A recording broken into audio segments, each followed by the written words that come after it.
And welcome to Quizzy Monday Live. We've had a fantastic night of Mastermind semi-finals and University Challenge Grand Final. My name's Gareth, and I'm hosting tonight.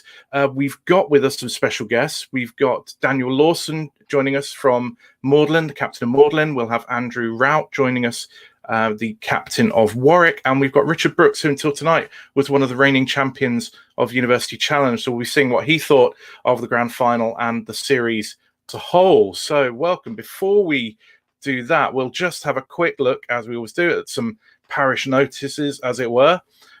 We have a quiz on Friday, a live quiz for all of our subscribers, anybody who's subscribed. If you haven't subscribed, click that button. It's free to do. And if you want to play, go to tinyurl.com/ATQ500. It'll be an hour long from 8 o'clock on Friday evening. Good fun playing using the Red2 Smart Quiz app and hosted by Dave Bills. That's just a thank you from us because we've now passed 500 subscribers. So that's our thanks to you as viewers. Be great if you can join us. Moving on. Just a reminder about all the other videos you can see on All Things Quiz. Coming up, we did a great interview on Friday with the team from the Quizogeny fanzine. So we had a fantastic evening where Anne and Shanine interviewed them about what Quizogeny is trying to achieve, about women in quiz. So look out for that one coming really, really soon. And finally, I think the results of Quizzer of the Week and Quiz Team of the Week. The winner was Evan Lynch for his Mimir's Well championship victory, really tight fought victory on a tie break. So he won Mimir's Well. He came first. Paul Sinha came second for his win in the Quarantine Virtual Quiz League, and Tim Hall came third for his performance in Mastermind last week. In the team competition, Central Belters notched another win for their OQL performance, and there was a tie between Just As Yet Untitled and Suburban Mountain Goats for second. So really tight competition. We'll be announcing the next set of nominees on Thursday in Quiz Week. It won't be live. We're taking a break from the live Quiz Weeks for a little while. But nonetheless, we'll still be gathering all the information, sharing it, and telling you who the nominees are, and still running the vote. So look out for that. And if you want to send us a nominee, email allthingsquiz@gmail.com. Just a reminder, if you've got a comment or a question you want to post, put it in the chat, and we'll be able to bring it up and perhaps use it as a point of discussion for tonight. Without further ado, I think that's it. We will now move into the main body of the show. Still waiting on one of our guests, but I'll bring Richard and Daniel in right now whilst we wait for Andrew to come.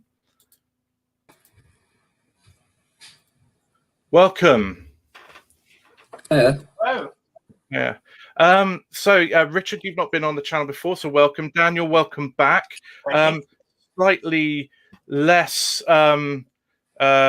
enjoyable, perhaps, circumstances than last time. What was it like watching the game back?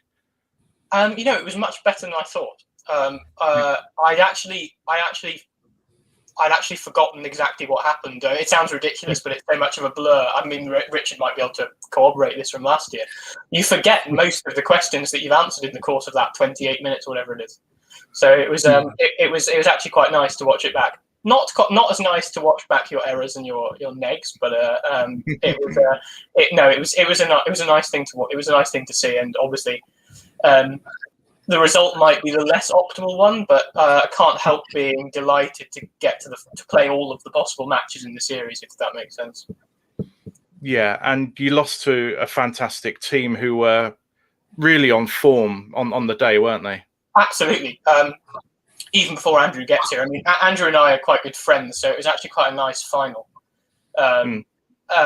We might talk about this a bit more when he gets here, but we actually, our first British Student Quiz Championships we did together, we were on the same team that was a hybrid team, because each of us was too not good enough to get onto our respective institutions' main teams. So Andrew and I were on a team which was affectionately called Camwick Green, because it was a Cambridge Warwick hybrid. So I thought it was a really nice final to play two captains that in 2017 were equally novices in the same tournament. And as you're speaking there, I saw Andrew pop into the studio. Welcome, Andrew, and congratulations. Yes, thank you very much. Bad Has it luck, been- Dan. No problem. Has it been kind of an agonizing wait until you can actually talk openly about what happened in the final? Yeah, a little bit. I've enjoyed torturing the people I know because I didn't tell anyone how we'd done. So, yeah, I was just asking Daniel before you came in. What was it like watching it back? Had you forgotten a lot of the action? Because I mean, you got off to a flyer, and then Magdalene clawed it right back. Watching it was really, really tense. Did that bring it all coming flooding back when you watched it tonight? yeah, I had in my head that it was similar to our first game, and that's kind of what happened. But yeah, it was difficult to watch. but a lot easier when you know the result. Richard, you went through this all last year. Watching it with the benefit of not being one of the participants and under pressure, what were your thoughts seeing them jousting away tonight? Well, it was clearly a really close match, particularly as it got towards the end. It's never over until the gong goes, as they say. And yeah, it was. You could really feel it was the final. They were all going for it. Every member of the team was clearly contributing a lot, which is good to see all the time. But it brought back a few memories of the sort of nervous excitement of being in the final. I mean, I jokingly said at one point that the Warwick team's dreams the night before must have been like those first 4 or 5 starters or whatever it was, where everything seemed to be going your way. What I know you'd already kind of had a victory under your belt, Andrew, but what were your expectations going into the final? I mean, we never expected to get anywhere near the final anyway. So I think even though we'd beaten Magdalene, we knew it was going to be a tough game. We didn't take anything for granted. We just kind of went in and thought, well, it's a quiz. We'll take each question as it comes, so to speak. Very pragmatic. And Daniel, we talked last time you were on about kind of your expectations, and then going into a final against a team you've already played in the tournament. What were you thinking? Were you thinking, actually, this could flip around this time, or? Yeah, it's an interesting question. I think it's hard never to dwell on the previous result. But I think if you know your university challenge history, you know that a previous result doesn't mean anything. So I think the 4 of us were going for it no matter what. I don't think we were going to let the previous result sort of determine our mood. But I think what it did affect was perhaps the nervous energy involved. And I'd like to excuse my first neg of the program, where I was much more optimistic than Sartre was in saying that the other people are much more lovely. But it didn't happen in any other match. And in that starter question, I think perhaps the fact Jeremy Paxman had just said that the 2 best teams in the competition were sitting there, it was the final of this program I'd watched for so long. If you buzz first on the first question and then Roger Tilling says Magdalene Lawson, your brain just decides to think you're in a different place. And for some reason, the words didn't come. I paused and then made up a 4-letter word. But hopefully people realise that when I buzzed, I didn't actually think the answer was love is other people. But there we go. I mean, I guess both teams were probably trying to look to put down an early marker, to kind of a statement of intent, and I'm assuming that was in your mind when you went for that, Daniel. It's like, pretty sure I know this, and then just want to get in there. Oh yeah, it was absolutely. It was not one of those working out buzzers. It was one of those. Sartre said that I'm buzzing because I know what he said, and then by the time your finger has got to the buzzer, your brain hasn't caught up with you. And the right word the right 4-letter word hasn't come out. So yeah, to be honest, that I would have pressed for that in any match, Whether or not I would have got it in another match is another question, but that's the way it goes. That's the final. I don't think that on its own made a difference, so I'm not too concerned. No, I mean the final had its ebbs and flows, but there are some tremendous buzzes, and I mean both sides had players on tremendous form. There was Braid, particularly from Warwick, but supported by the rest of the team, and then Davis on Magdalen had a hell of a run that pulled you back into that game. Adam had one of the best games of the series, and he picked it for the final. I'm not sure if it was related, but the previous match, the semi-final, was recorded on the same day, and it was also a very good match for him. He revealed to us after the semi-final, when we beat Balliol by what we thought was an unrepresentative amount. He revealed to us that it was the only match he'd had a proper night's sleep before. And we thought, you could have said that for all the other matches where if you'd had a proper night's sleep, you might have been doing similarly, but maybe that's what it was. But no, Adam was on amazing form. The Ibn Khaldun buzz is one of the best things I've seen in a final. Yeah, and that really got you in, because then he picked it up with the OEU from the French language and Fox Hedgehog. I don't really want to dwell on his unfortunate kind of spooneristic answer on Campbell Bannerman, because he doesn't that was really bad luck. I mean, it clearly showed that he knew the answer, but hadn't learned it from a list. Actual proper. Yeah. I think the problem there was history student. He's not a prime minister list quiz person. He knew who the first person to hold that title was, and the double barreling just went the wrong way around in his head. And I thought they cut to his sort of despair really at a crucial moment, and I thought that's absolutely what he felt like. And I it's hard to do when the screens are between you, but I wanted to just turn and say, it's really okay, you knew the answer. Yeah, it's one of those where you just want to say, forget it, move on, because it's gone. It's an unfortunate brain fart as much as anything. Exactly. And don't want to let it affect the rest of what you could know. Exactly.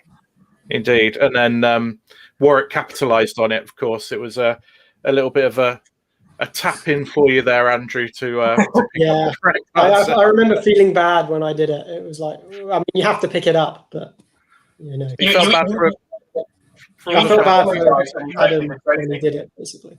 Yeah. Richard, I mean, did anything like that happen in your run to the final? Anything where, somebody otherwise on a brilliant run of form just has an unfortunate moment like that, or did you witness it from other teams? I mean, I can't remember anything offhand, but yeah, it was getting on for 2 years ago now. Strange to think. But yeah, I'd seen it happen with a couple of other teams, especially if it happens early on in a match.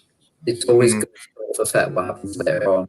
Yeah. So yeah, it's just if you get something wrong, you just need to remember it's happened. Can't do anything. Focus on what's next. I think my view, and I'm not a University Challenge player, I never got the chance, but it's like other sports. If a striker misses a penalty or whatever, it's like, get on with it. You've got to put it behind you. You can't let it affect the rest of your performance and the rest of the match. And I think that's what the best players and the best teams are able to do. It's just take an error or take a near miss and move on. So say he had a fantastic game, and he really brought Magdalen back into the game. But he wasn't the only one. I mean, I'm just looking down at my notes. There were just some amazing answers. I mean, I did a history degree, so when George Brage comes up with like 9,000 newtons, I'm thinking, I haven't even got a clue how you get into that. I mean, George all the way through the series has been amazing. I think he's got a great deal of credit for how great he's been. Definitely, I would say the best quizzer on that team. So, yeah, I mean, we had Richard Pollard on previously as well, chatting away, and I think sometimes people only view somebody's contribution in terms of the buzzes that they make, the starters that they get, and yet you don't get to the final without a really good team dynamic, and I think we saw a lot of that again tonight from both teams. What was, Andrew? What do you think the critical moments were really for your team in tonight's match? I mean, getting the first question was very important. I think it settled on a little bit. And then I think just stopping Magdalen's momentum, because it got to within about 180, something like that. And then we pulled away again. And I think that was very important because it felt, like I said, it felt very much like our quarterfinal game where we ran off into the distance and then they pulled it back.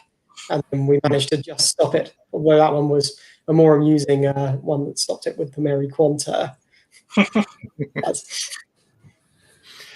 Yeah. So getting in early. And Daniel, for you, negging on the first question, what did that do to your brain?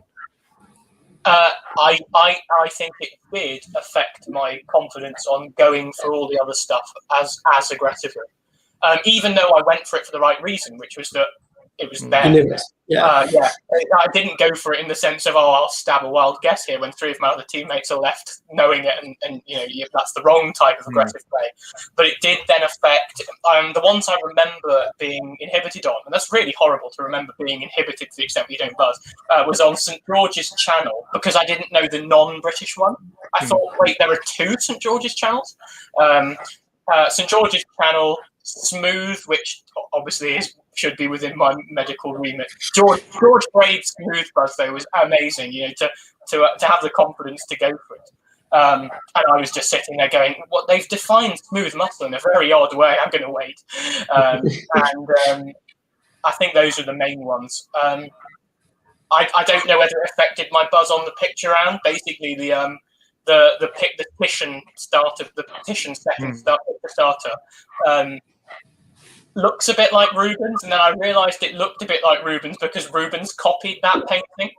And there are 2 versions of it, but yeah, I picked the wrong one when going for that. So I reckon the first question did have an impact, but I'm not going to say it affected the result. Warwick played brilliantly. Not only in the answers, the thing that amazed me was that they just kept so calm. Andrew has kept so calm through every match. And it's been mentioned when talking about Magdalen that I seem to thrive on the stress rather than the opposite. And I wish I could be like Andrew and just sort of take every question as it comes. But no, I tend to get into the quiz by getting worked up. I just thought Warwick just played it seamlessly. So there are absolutely no regrets really. We couldn't have lost to a better team, and we couldn't have lost to in a more statistically significant way. Andrew being a mathematician and me being a very logical person. If we'd inverted the result, maybe we would have just reduced the statistical significance of the series. Who knows? Talking about how you get into it, Gerard has put, I can still hear the echoes of Daniel Luca Gunn. But that must have been kind of the urgency of thinking, if we can get a couple more starters, you've got a chance. I think you finished 55 short. If you'd have got both starters and all the bonuses, and perhaps there'd been a neg on the other side, that could have brought you level. So you must have been thinking, I just want to get in here. Yeah, especially when Jeremy can read really quickly. I think it's often underestimated how much you can catch up quickly, especially near the end of the match. So I knew the gong was coming. One of the reasons I was shouting wasn't to get through the questions quickly, it was to shout it before the gong went. And what happened, the gong went immediately after I said it, to the extent that I think, slightly behind the scenes thing, I think Jeremy said that it wouldn't count the points for that question. Because the gong had gone, but I think he had called it correct before the gong went. But there was nothing sort of celebratory about that shout. It was purely getting in time. Yeah, it's the getting carried away in the moment thing, and I think people who haven't been in that sort of situation can't perhaps understand that it is as competitive and as tense as any sporting endeavour you can, choose to mention. I mean, Richard, I don't know how much quizzing you've done since University Challenge, but you must have done a fair amount in preparation for it. Did you have any special preparation regime for your year? Not really, apart from sort of buzzing along with the previous episodes. We did a couple of quiz bowl tournaments preparation, some more. We did one in Southampton that was quite University Challenge style, so that was more my strength rather than the usual quiz ball, which I'm pretty used to that. But and that was basically all the practice we did, apart from a bit of talking about tactics and how we're going to play to our team strengths and stuff.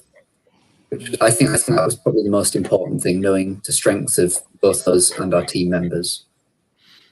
Yeah, it's interesting. One of the themes that seems to have come out of chats with various players on University Challenge this year has been that the sort of prep that I assumed that teams were doing hasn't been going on. I think Daniel talked previously about, we realized that we weren't going to be able to learn, fill all our gaps with learning. So we just kind of perhaps worked on a bit more technique and team play and stuff. Andrew, how about you? What did your team do anything? I was going to say, when we first met up as a team, we had I was on a previous team that didn't get on the show. And when that team met up, we said, we're going to learn all of these lists and stuff. And it was like, it's not very interesting to do. So I said to my team, learn the things you're interested in. We'll do some practice. We'll practice being good on the buzzer. And apart from that, I can't ask any more of you. Just learn the things that you want to learn, because that's the stuff we'll retain best, basically. Did you have any kind of assistance from other sort of previous Warwick teams that had been on? Did they give you any guidance? Did any training?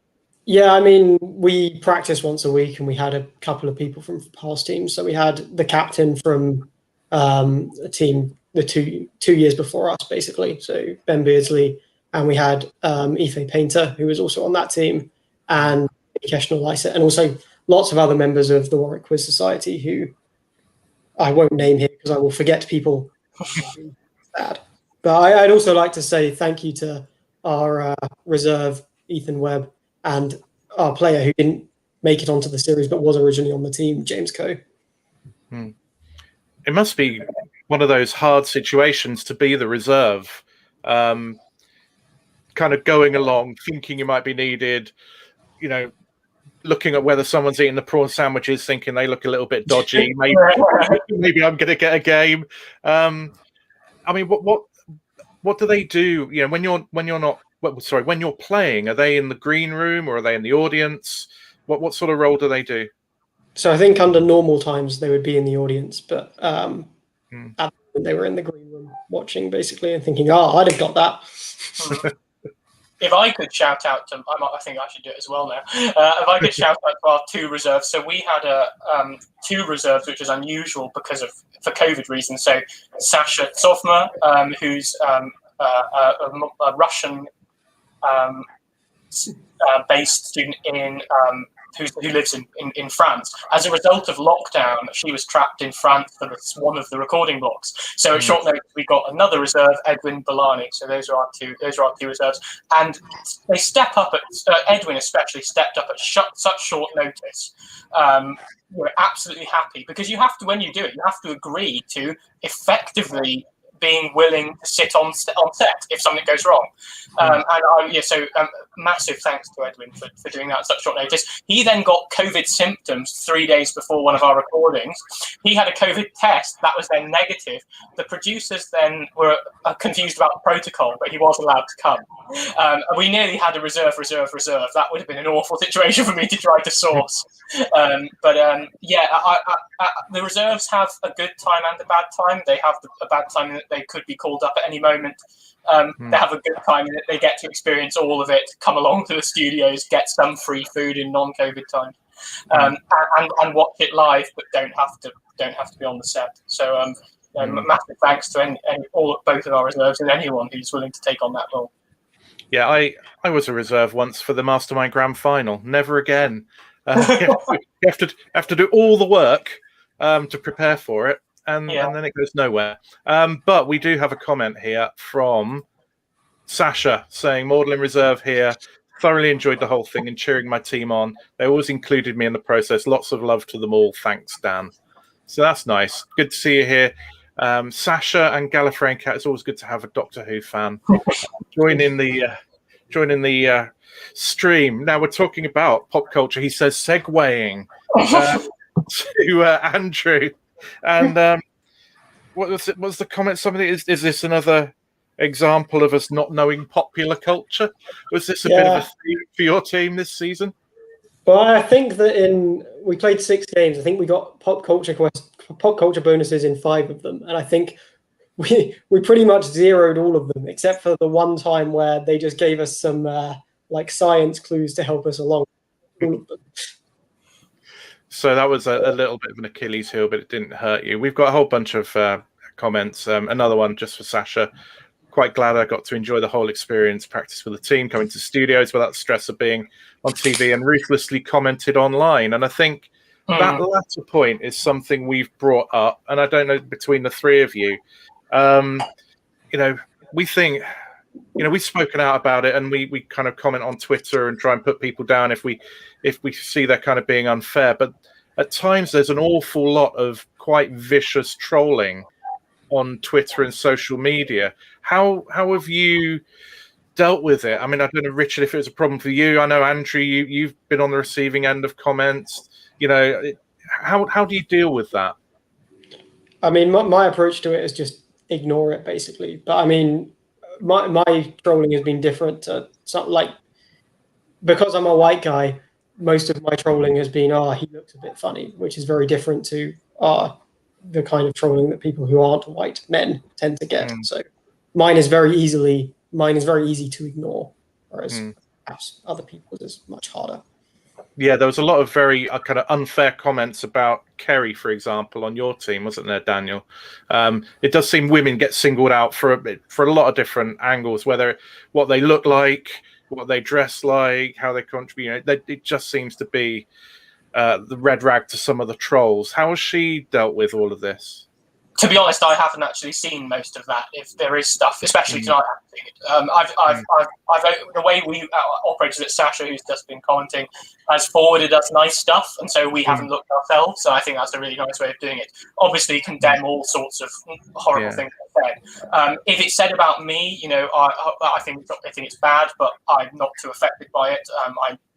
These people haven't been on the show, and whatever they're commenting on, I'm not bothered about. But the problem is when it affects what Sasha just said at the end of that message, isn't it? If it's I'm glad not to be on it because I'm not getting it. Well, that's exactly the problem. If you're stopping people going on a program they could be on and should be on, you're clearly part of the problem. Kerry has had a bit of abuse for her degree subject, which is utterly ridiculous. I think people don't understand what theology is, for a start, so maybe they shouldn't comment. And also, I'm certain there's some stuff for being an older woman as well. Those people clearly have not paid much attention, because had it not been for Kerry, we wouldn't be in the final. Watch some earlier matches if you want to see why we're here.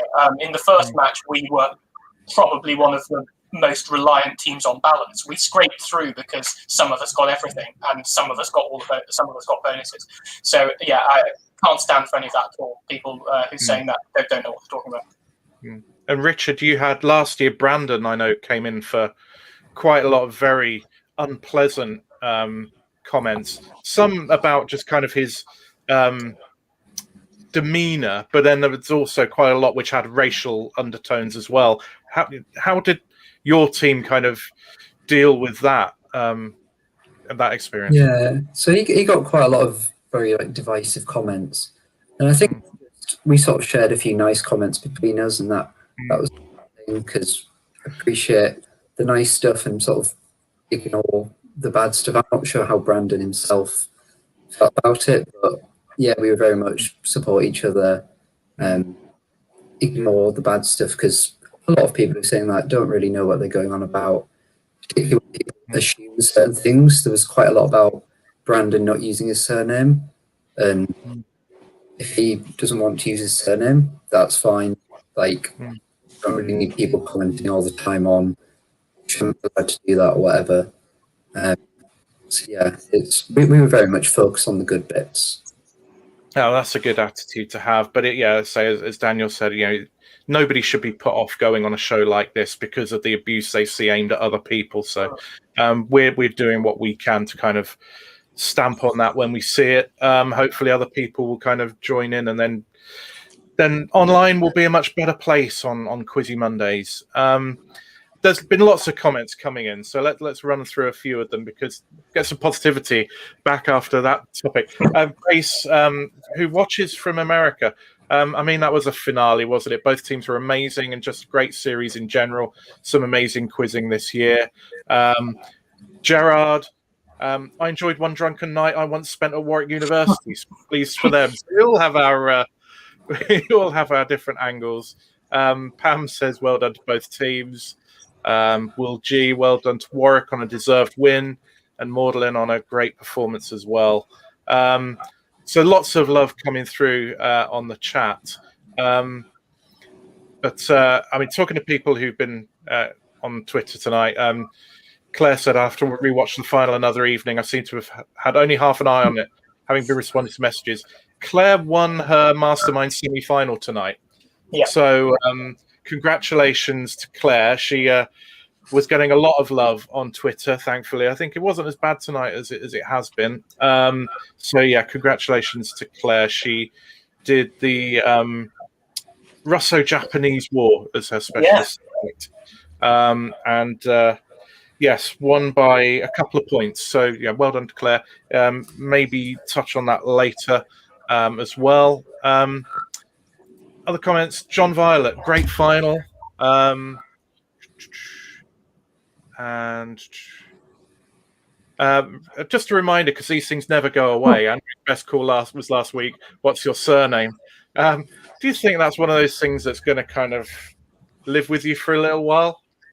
I mean, it's amusing, if nothing else. I have no strong feelings about. I'm definitely not embarrassed by it because everyone forgets things under pressure. So yeah, in defence of Andrew against any accusations in any direction and whatever people are saying, having sat in the third seat along, that the notorious seat where you might have to do that, I can totally imagine having to say nominate and then the name of your friend. Of course, you don't think of them by any good captain doesn't think of their teammates by their surname by default. So if anything, maybe it's a good sign. Yeah. I was going to say, if people are amused by it, though, then even better, right? Yeah, exactly. Yeah, it's an entertainment program. And then one of the things you said after the final to the crew coming out is like, it wasn't how did we come across it? Was it a good final to watch? Because you just watched it. Yeah, and that's an interesting take on it because I think sometimes you're aware that you're making TV entertainment. As much as it's for you a contest you want to be winning, you also kind of want to feel proud of the whole thing. Coming out of it, Daniel looking at it, not having won, Andrew having won. When you look at it as a kind of a piece of TV, do you feel that pride in the show? Well, I'm glad to have taken part in something that's such an institution and and is watched by so many people. I mean, the comments on Twitter might vary in their accuracy, interest, and appropriateness, but it clearly shows it's being watched. I'll be honest. Whilst I was playing the game, I was never thinking I'm trying to be entertaining because, as you say, that's the second most important thing, if the second. But afterwards, it's quite nice to know that you might have been entertained for someone. There are lots of people who watch the show, and I guess don't worry too much about answering loads of the questions because why would you? And so I think quizzes are a different audience. The University Challenge to some aimed audiences, and so it's a pleasure to be involved in it in any capacity. Yeah. Excellent. Andrew, how do you feel about it? Yeah, to echo what Dan said, it's great to have been on, and it's not your first thought while you're on, but if people, especially at the moment, if people have found some kind of enjoyment out of it, that's a great feeling, basically. Yeah. Richard, what was it like for a year being University Challenge champion? Did you get fated back at your institution? Did you get recognized anywhere? Did it make any difference to your life? So I was actually on a year abroad in Sydney the year after we filmed it. So I avoided most of that. And it also made it quite easy not to have to hide what result because I wasn't really asking much about it. So, yeah, I never really experienced any being recognised. I think there was one time back in November, about 6 months after the final aired, where I got recognised at the Union Bar for the 2 weeks it was open. But apart from that, didn't have anything. But I guess being on the other side of the world does help. Yeah, it's I guess it's one of the sad things about kind of lockdown, because in normal times, you, Andrew and Daniel, you may well have been watching the final in the Union Bar or something like that, surrounded by people. And do you feel kind of you missed out on one of the parts of the experience in that regard? So in the period of time when COVID was less circulating than it was more recently. So we have slightly different experiences, because Andrew and my first match went out at very different times. I think Andrew's very much in the summer. We were the last first round match on the 12th of October. So actually, our first and second round matches went out in the university term, and we were able to hold socially distanced screenings of the first two rounds in the auditorium in college. And I have to say, it did make a difference. It was really nice to watch it with fellow students, friends, etc. And for some people to join in with the clapping at the right points, even if it then became artificial clapping supplemented by real clapping. So, yeah, I suppose it's a little sad that we couldn't show the rest of them in public, because then things really did get locked down and we couldn't really have done that. But equally, it's nice to watch it with friends at home. And to be honest, it's always an experience watching it back. There's never been a match where I've gone, oh yeah, that's exactly how I remember it. Yeah, Andrew, how's your experience then been in regard? Yeah, it was a little sad not to be able to watch it with my friends. So, I mean, normally we would have it on the big screen in the Piazza at Warwick, and QuizSoc would normally show up to the first two rounds. Normally, cold, wet day in November. And then, it would have been nice to be able to watch the final surrounded by people. But at the end of the day, watch it with my housemate, which perhaps I wouldn't have been able to do in normal times. So you substitute the experiences that you would have had.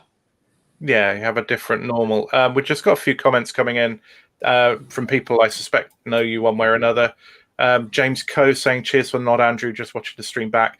Congrats to everyone for making a brilliant series and final, and huge congrats to the Warwick team. Very well-deserved win. And we've got Karadig Up Thomas. I'm sure we could organise some congratulatory event for you, Dan. So yeah, Karadig tried out for the team and is an excellent quizzer himself. But no, it's one of the things about being from a small college, as I'm sure you get the sort of different experience from a big university, is that most people have heard of you, even if they don't know exactly what you're doing in terms of quizzing. But no, the support's been wonderful, and you get the strange requests for local radio and alumni development office news reports. They want you to write something about it and stuff like that. But no, it's all a pleasure, especially for a college that's small, and especially actually at Magdalen in Cambridge. Most people have heard of University Challenge and the other Magdalen. So it's especially nice to put the Magdalen within a second D on the map. So quite the few days for Cambridge then, one way or another, with that little jaunt down the river, going their way as well. Jaunt down the river. Yeah, I'm not going to mention the local advantage that we have with the river being in Cambridge at that time, but the Thames technically goes through Oxford, so let's say it was a balance for all the other 150 years, whatever it was. Meanwhile, all the rest of us just kind of look on slightly baffled at why it's such a big thing. Don't worry, I don't like rowing either. Would never have guessed that. I know, surprising. Well, Andrew and a couple of the other quarter-finalists, we actually did a pub quiz last night in which I decided to do Easter and boat race themed things, and I think the interest level of the average population was clearly shown. Sasha Gallifreyan Cat is a rower, hence that comment. I will never be convinced it's the same. It's on the same level as quizzing as an activity. Well, we'll have to let you fight that one out in public. Maybe there's some sort of mashup, a quiz rowing thing like chess boxing, So, you're only allowed to buzz once you've rowed down the river. Yeah. The Venn diagram is presumably tiny, even smaller than chess and boxing, I'm sure. Yeah. Indeed, yeah. Penalty for an egg is to do 500 meters or something. And looking back at not just the final, but the series as a whole, what were your kind of personal highlights and team highlights? Was there a best buzz? I mean, to be honest, as someone who's not got a visual memory, for me, all of the map buzzes, especially by James Byrne on my team, have been bewildering. I think I don't know if I mentioned this last time, but putting him on the team was a privilege and a delight, because he's one of those people who you can avoid needing to buzz yourself, turn to your right, watch, and he presses on all the questions you expect him to press on, because I don't know what's happened. He's stared at a map for the 22 years he's been alive. I don't know what it is. But I've never had a brain like that, so I'm totally amazed. All of the map buzzes. James working out the complex number 1 plus I to the power. Yeah, that was an amazing buzz. Both my housemate and I, who do PhDs in maths, went, wow, he's got that really quick. Yeah, and it's not just working it out; it's pressing. Yeah, it's being brave enough to go. Yeah. Yeah, I don't know how he did that, and it was the only time he showed, the emotion of relief on his when he realised he'd worked it out correctly, because that was a pivotal moment against Strathclyde. Other buzzes. Adam Davis getting that Cinderman and Quenya were branches of elves in Tolkien. Kerry's buzz on the Leviathan in the first round is still iconic. I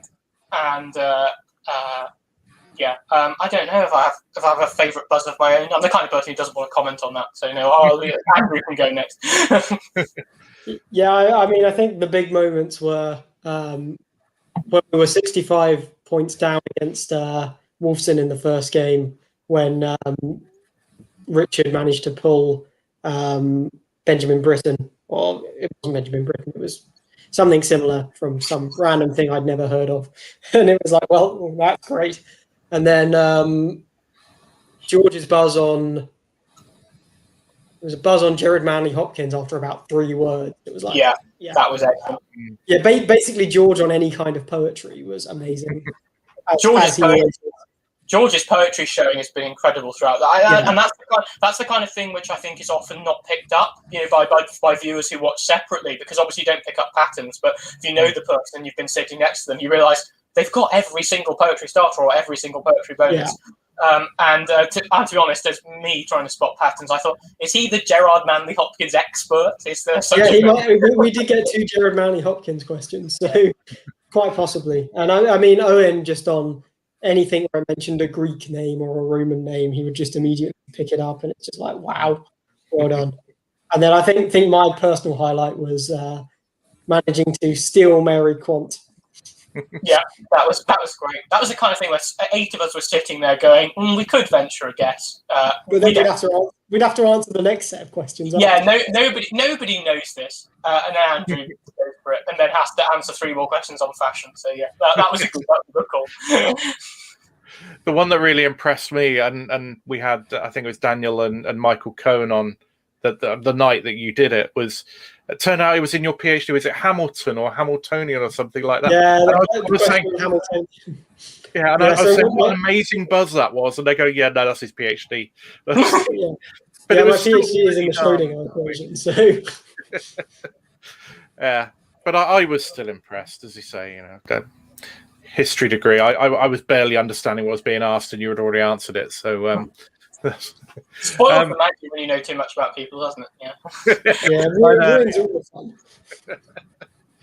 Richard, are there moments when you look back at your run to the title and you think, that was my moment, or that was something truly memorable from the team?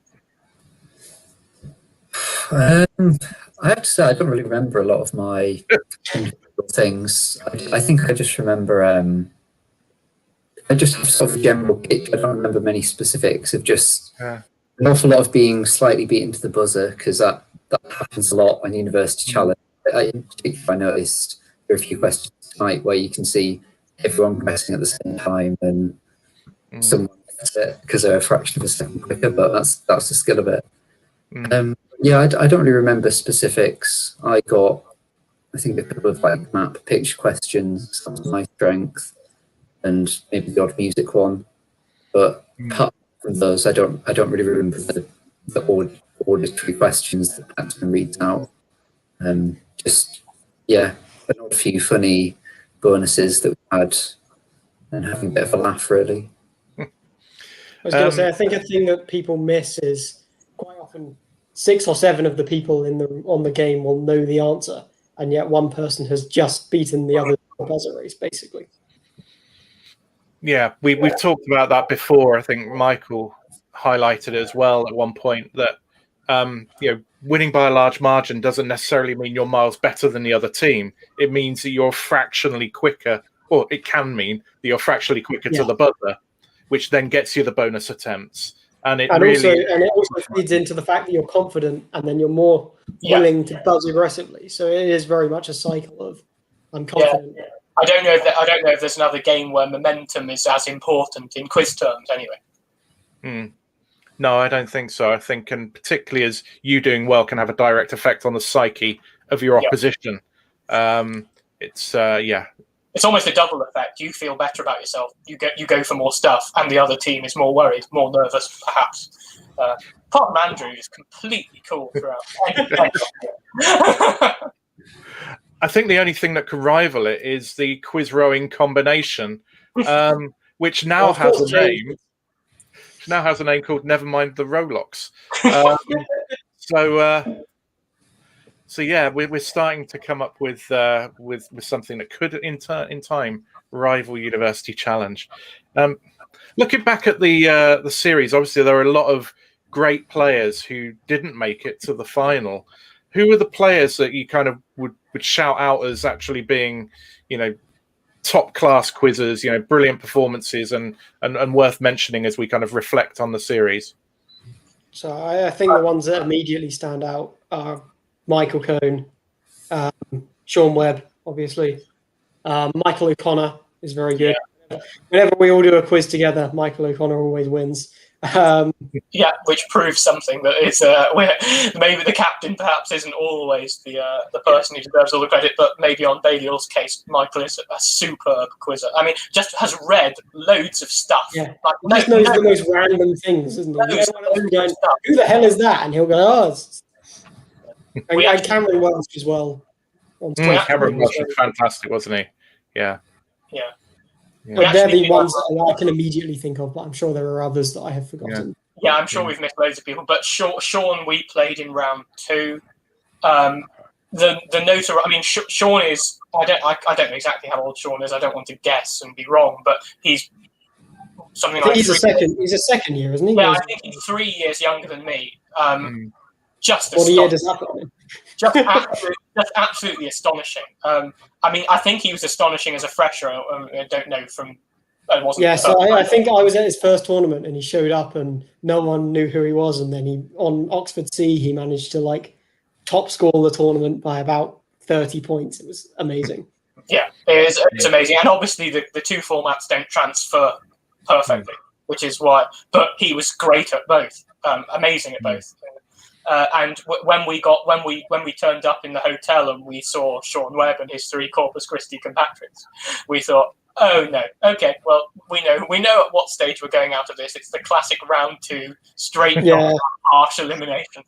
But that's how it goes. There's randomness and there's noise in UC. I mean there are teams that go out in round 1 that are really good. The team that Magdalen beat in round 1 had 2 very good quizzes that I can remember, the captain and Barney as well. Barney Pite and Eric Schoen, we should mention those as well. Yeah, they were on the team that we played in the first round. And the thing about the first round, I think, is that everyone's beset by some form of nervousness or sort of unfamiliarity, and that can affect people. The extent to which that affects people is perhaps another unfair element of the game, that if you adapt to the studio quicker, you get the advantage of getting closer towards what your normal baseline is. And that's just another element of randomness that comes into it. So yeah, well, when we scraped past Unit in the first round, we thought, blimey, we've been lucky there. So and people consider this, do they? So when you think we got to the final, if we scraped past the team in the first round, where should they have got to had it not been the format that it was? And they were unlucky because they should have. If they hadn't have negged so much, they would have been the high scoring losers. Exactly. On such things, it swings, doesn't it? You started the series with an audience, didn't you? Yes. So again, you've got a different dynamic. You start with an audience and all the cheering and the whooping and the looking out for your family in the audience and all of that sort of malarkey. And then later on, you've just got perspex screens and the cameras and the presenter. Andrew, did you feel that helped your team, or did it make no difference? Or I think me personally, it didn't really make a difference. I think I was very good at blocking out basically what was going on and just considering it as a normal quiz. But I think it probably helped the rest of my team, who I think were a bit more nervous, just in general, than me. I know a lot of people have said that they felt a lot more comfortable not being in front of an audience, basically. And Dan, I know we talked about it before, but your views on the difference between the two. I think I preferred it without the audience. It's hard to know because there is that thing of the audience being just a black kind of area in the you can't really see the audience once they're down. You can see the first row of people, and those are normally the reserves and some random people you don't know. So don't get your family to sit in the first row. Maybe that's the best thing. But to be honest, I feel like it's not the visual presence of them. It's probably the knowledge they're there. That's the only real factor. I like the fact that my family could come to watch live. I mean, obviously they really liked it. Equally, my mum didn't know whether it was better to watch it live or to keep it a secret and know with the rest of the population. So it's an interesting balance. I was going to say, my mum basically said the same thing. Like, it was a little sad that my parents couldn't be there to see me lift the trophy. But I think having lived it along with everyone else was very good fun, because I think quite a lot of people couldn't believe that I hadn't told them the result. And they were like, you must know. And they were like, no, we don't. Yeah, I got messages today even saying, when did you record this? Because how on earth does the college not know what the result is? And it's like, well, because we haven't told anybody. It's actually because we film live. Yeah, it's true. We just popped out here from the That people do, though. You do get people thinking that these things are live rather than filmed months in advance. But I am amazed that your college didn't kind of say, just so we can get the press release ready and, should we need it and whatever. Did Warwick do anything, Andrew? Did they make any overtures to find out from you?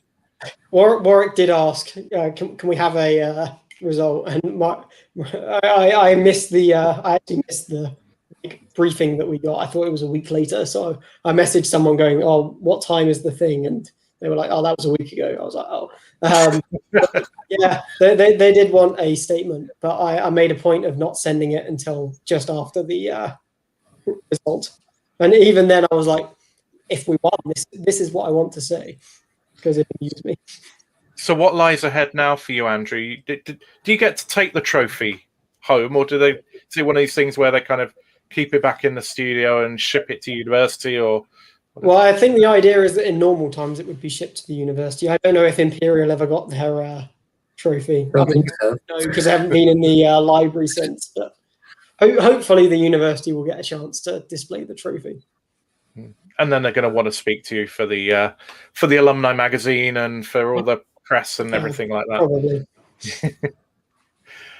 But nonetheless, Daniel, I'm sure Magdalene will also be wanting to, because being the runner-up on University Challenge is a phenomenal achievement in itself.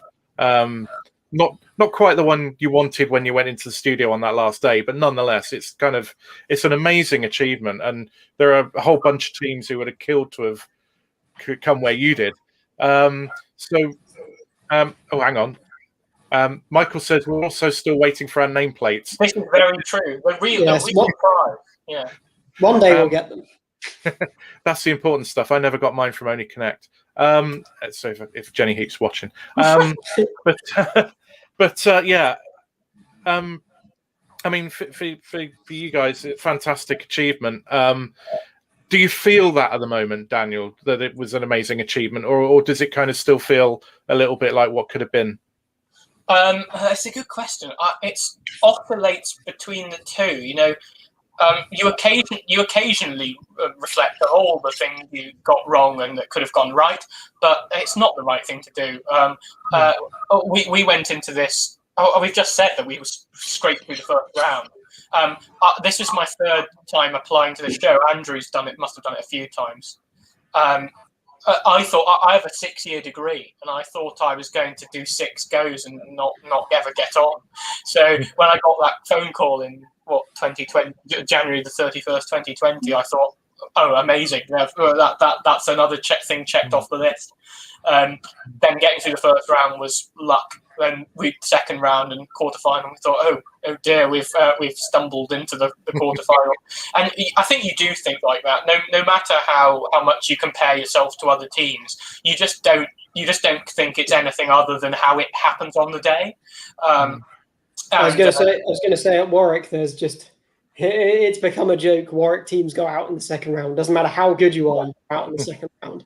And we just kept on blundering our way through, basically, and especially since we were training against really good teams. I mean, we had people from like 2 or 3 different teams each week, or 2 or 3 different ex-Warwick teams, and we'd lose probably 60 or 70% of our games. So we went into it going, oh, we're not actually all that good team. And so we were just like, oh my God, we're in the quarterfinal. Who knows how we've got here? Mm-hmm. And the other thing is sort of just that I think watching something back recorded months ago is a thing you dread and wait for. Well, if you've won the series, it must be a different kind of wait. But also just to wait and see what you did, it's a nice thing to wait for. But then I'm just looking at my screen over there. Coming on this at 9 o'clock is one of the nice things I do is ignore all of the messages that have come through since. But just the support from people, friends I've had for years, friends who've known that I watched this at school, colleagues from college who were, delighted. Our Magdalen hadn't been on since 2009, hadn't got on the program, and they lost in the first round that occasion on a tiebreaker. So to go from losing in the first round on a tiebreaker to in 2009 to in 2021 getting to the final, I hope we've done them proud. The messages of support from just every region of the community has been absolutely delightful. And in particular, actually, my school as well. So I went to a school where there've been a couple of people who have been on University Challenge, but absolutely not a common thing. I'd like to give a shout out to Brian Thompson. I don't know if anyone knows the name, but from the Merseyside Quiz League. Who taught me electronics for GCSE, and he ran the quiz club at my school, and he's one of the reasons that I did the school's version of the University Challenge and persisted with the University Challenge. And he told me that the river that goes through Belfast is the Lagan, and that got us 5 points on University Challenge. So there's both spiritual and tangible contributions by Brian, and he even sent a bottle of champagne this evening. So it was very nice of Brian. So there's a shout out to Brian Thompson for being an important person for getting me into quizzing. We got a comment here from Michael. They both say they were surprised to be in the final, but they're far too honest. Both teams were just amazing, and I thought it was clear from the start they would be there. And also shout out to Dan's excellent pub quiz writing skills, as mentioned earlier. And Claire put a lot more effort in than I used to. She's had messages tonight from people I was at school with, haven't been in touch with since I left. Before you lot were born, she says. Claire, hopefully we will be able to have you join us for the Mastermind Grand Final. Yes. That would be great if we can get as many of the finalists as possible. And Claire's been on the show before. We'd love to have you on, Claire, on the final night. Any final thoughts before we wrap up from the three of you about this year's series, about the experience, what it's meant to you with everything else that's been going on in the world? Has this been quite important to you? I think actually you've made a very good point there to finish with. That when we filmed this first round in February and March 2020, we were in the era of, we knew the phrase COVID because it probably was in the current affairs round of the pub quiz the week before. It was in no way a threat to the UK at that point. And then, weeks later, we're in a very vulnerable position. Having been in the same case as Andrew's, applying multiple times to University Challenge, one of the worst things that could have happened to us was for the series to decide that it wasn't going to complete, and it would have been totally reasonable for them to say it's not feasible to film University Challenge this year. TV might have been allowed to go on, but for various reasons, University Challenge is a difficult thing to make. People coming from all corners of the world, sitting next to each other, questions being written, Jeremy Paxman having to be there. So I think it. Firstly, thank you to all the people who make University Challenge for persisting with it. Especially to Richard Gilbert, Charlotte Jeffries, Claire Parody, and Tom Benson. And who really, I think people early on, we might have said that we were unlucky to be the University Challenge COVID school, the year of COVID. But the other way of looking at it is that we've had 6 months longer with our University Challenge team than any other University Challenge team since they changed the filming schedule, however many years ago it was. And we've had 2 reserves, so I've made 6. Some of them were already friends. 6 excellent lifelong friends from this process. I was delighted that it was able to go on for the length that it did. So thank you to the programme for persisting with it, and thank you for letting us see it through to the end. Yeah, Daniel said everything that I wanted to say, basically. So yeah, thank you very much. I know it was not easy to make. So. And I think all the teams have done really well this year if they've not been able to practice the same as we could. I remember us doing one virtual practice session when I'd gone home for the Easter holidays. It just didn't really work. So not being able to meet up face to face must be a nightmare. And also missing out on all the social aspect of being in the green room, the free food, which was important for me. Yeah, the free food. I did miss the free food. It was quite sad having to sit in a random room, basically. Instead of a really nice room with couches, you just get put in a room with some random desks that looks like no one sat in there for a month, and it's just hello. But yes, obviously that's not the fault of the producers, and thank you very much for putting it on. And I think the socialising aspect is an important part, because especially when you get to the quarterfinals, I think the third block is when all the quarterfinalists have to be there for at least some time together. And it's a really important aspect of the programme, I think, meeting all the other teams, the 8 teams that are still left.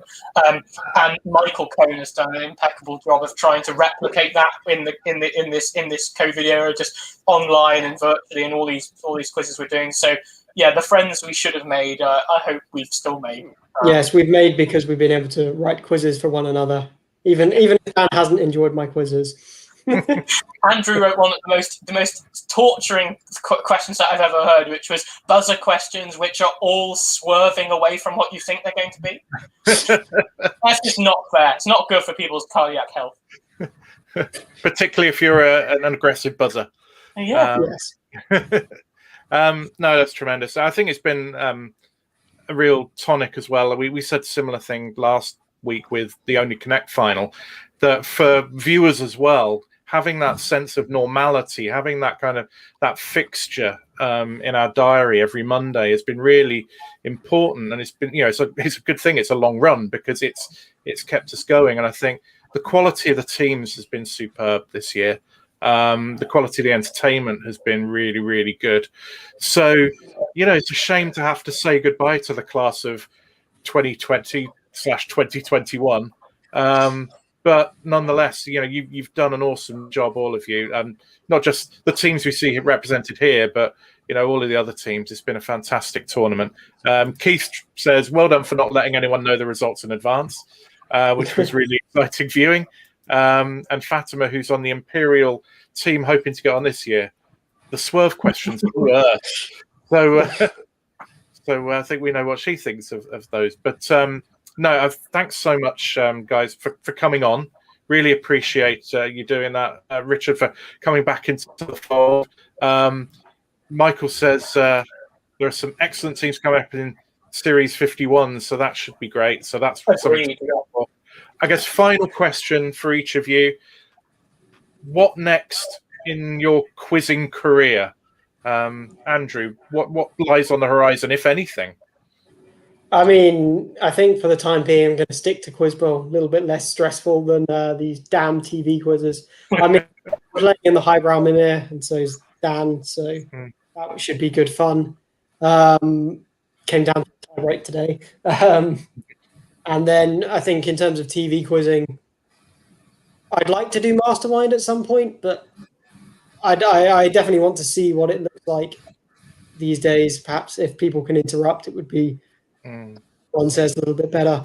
But I mean, my general knowledge is not great, so we'll have to see. I think some people might disagree with you on that one. But okay. My lowbrow general knowledge isn't great. Daniel, what about you? I think we talked previously about this as well. Yeah, I applied. I nearly did Mastermind in the series. It must be the one that's currently on. And I had to pull out, sadly, at the point of booking flights to Belfast because of exams and various other things that had been moved due to COVID. But I think I'm currently still in the running for a later series. And yeah, I've said only connect even when I can get teams that can do puzzles, because my brain is bad for doing logic and abstract thinking. I'm not that sort of person. Richard, have you got any quiz ambitions? Well, I've sort of embraced the online quiz stuff this year. I've done the QLL regular season and the Mimi as well quizzes, and I've likewise signed up for the highbrow OQL thing. But I just can't wait for pubs to open again and hopefully pub quizzes to start, because that's what I enjoy the most. Just having a good time with friends with a bit of quiz on the side. Yeah. I think what people underestimate about quizzes is how much they actually do it for the social aspect. Because perhaps socializing isn't the thing that they think that's their forte. But it's a huge chunk of the activity. And especially for people like Andrew and I who still have quiz societies at university, it would be lovely. I've got friends who I've never met in person now because because they've joined a society during COVID, and it's quite amusing. They say things like, "Oh, I imagine you're over 6 foot tall," and you think, "No, don't be ridiculous." And it's odd, isn't it, that we've created a world in which you don't fully know everyone in person. But I can't wait to meet some of the friends we've made online in person and get back to doing a pub quiz. Yeah. Well, we've got one more little bit of pressure for you, Andrew. Hoping Rout trains the rest of us well for the coming years here at Warwick. So there you go. I was going to say, I got a few more years yet, so a couple more USP teams to train, hopefully. Yeah. Well, thank you so much, Richard, Andrew, and Daniel, for joining us. Andrew, congratulations on the title, and congratulations to you and the rest of your team. Daniel, congratulations on pushing them hard and at one point looking like this was going to go right to the wire. It's a fantastic performance. So well done to all you. Richard, thanks for joining us and sharing your experience.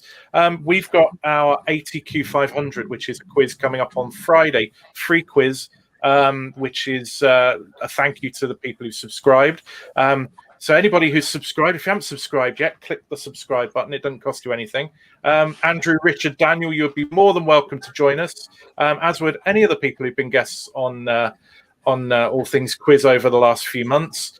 It'd be wonderful to meet some of you that we've only seen the names. I'm thinking of you, Grace, and others, but Fatima and other people. It'd be great if you could join us. It's free. It's on Friday.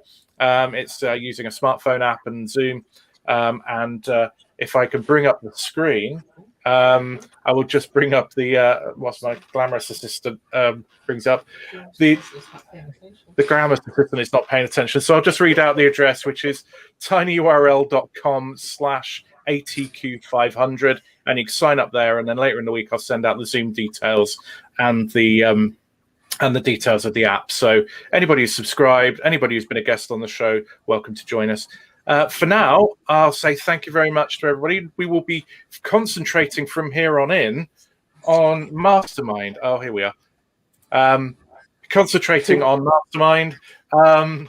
And we've got some remaining semi-finals and the final to go. So we'll be hoping to have anybody who's in the final and potentially semi-finals to join us in the coming weeks as we see Mastermind to its conclusion. And then through the summer, who knows, we might have a slightly different focus to Quizzy Monday. Tell us what you would like to see on Quizzy Monday, whether there's any particular discussions you'd like us to have or any particular guests that you'd like us to have. So yeah, keep in touch. Email us at allthingsquiz@gmail.com, and we will respond to anybody who emails us. Thanks again, Andrew, Richard, Daniel. Thanks again to everybody who's watched, and we will see you again next week. Thank you very much. Thanks for having us. Thank you for having us. Thank you.